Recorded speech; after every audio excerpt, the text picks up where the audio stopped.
Now we're going to look at related conditional statements. For the purposes of generalization, let the original statement be if P then Q, where P is the hypothesis and Q is our conclusion. For example, in the statement, if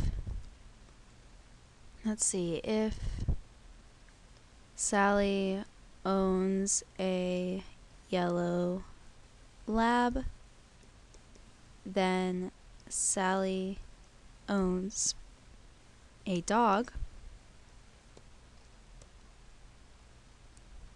Sally owns a yellow lab is our hypothesis, so that's what P is. And Sally owns a dog is our conclusion, and that is Q. We have three related conditional statements. The first is called the converse. And what the converse does, let me erase this.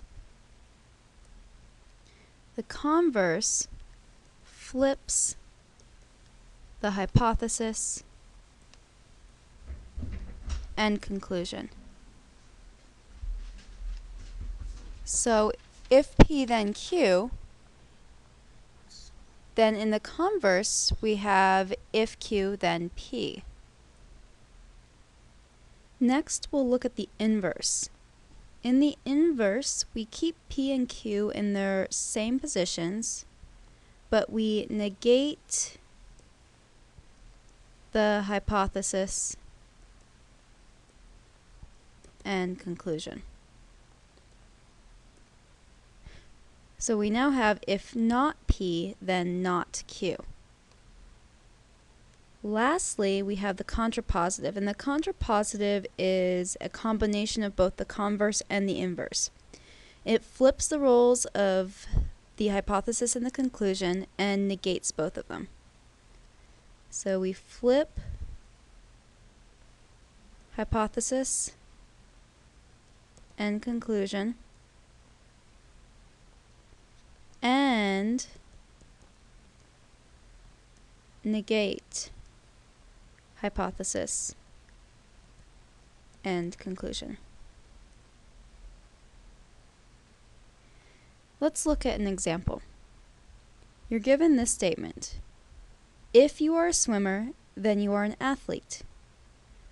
Write the related conditional statements and tell whether each statement is true or false.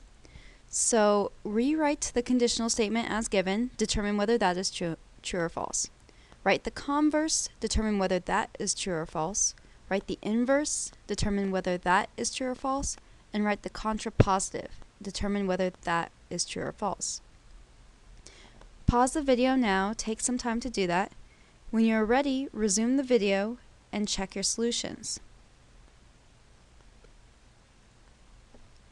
Okay, our original statement is, if you are a swimmer, then you are an athlete. Where you are a swimmer is our hypothesis, and you are an athlete is our conclusion. So let's think about this. If we assume the hypothesis to be true, so if we assume that you are a swimmer, does that mean you are an athlete? And since it always does, then the original statement is true. Let's look at the converse. The converse, remember, flips the roles of hypothesis and conclusion, which means now we have, if you are an athlete, then you are a swimmer.